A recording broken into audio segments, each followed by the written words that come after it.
Are you angry at Harriet Tubman? No, why would I be?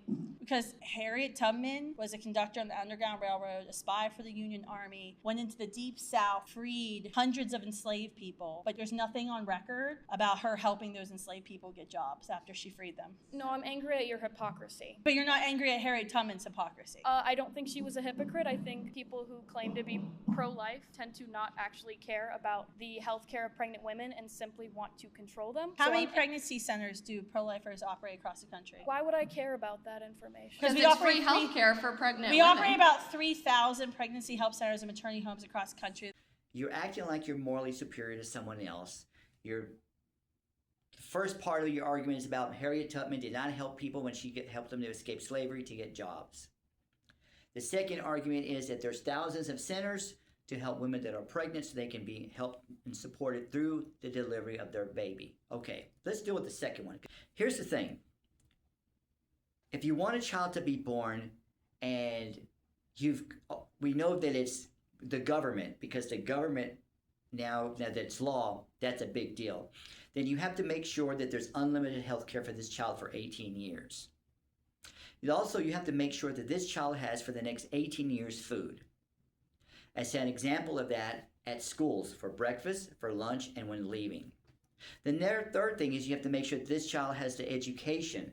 So that means there might be tutors, there might be supplies for books, there might be field trips. So you need to be paying for that for life.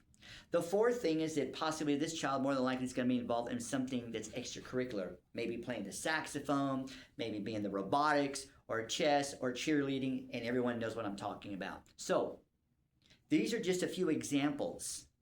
What I have a problem with is, one, your attitude of moral superiority above everybody else when they don't agree with you. Two, that you want to sound smart. And three, you don't want to talk about the afterwards of the child being born. You don't want to get into the specifics. The little bit that I talked about is more detail than you're providing. Because the reality is, this isn't about money. Donald Trump just said we have $18 trillion. Let's use some money to help. And the fact of the matter is, since we're doing all of these cuts and there's so many thousands of people that have been laid off by the government, there's no excuse for there not being money to be able to help these children. And if the economy is doing so much better, as President Trump talks about, then there's no excuse for there not to be money to help these children. So if you're going to get up there with your moral superiority of an attitude, let's go the whole way for these kids. Let's do it from being a baby to being 12 years old to being 15 to being 18. I'm not telling you that you shouldn't have the value system that every person gets pregnant should have a child. Realistically, I don't hear anyone talking about what happens afterwards.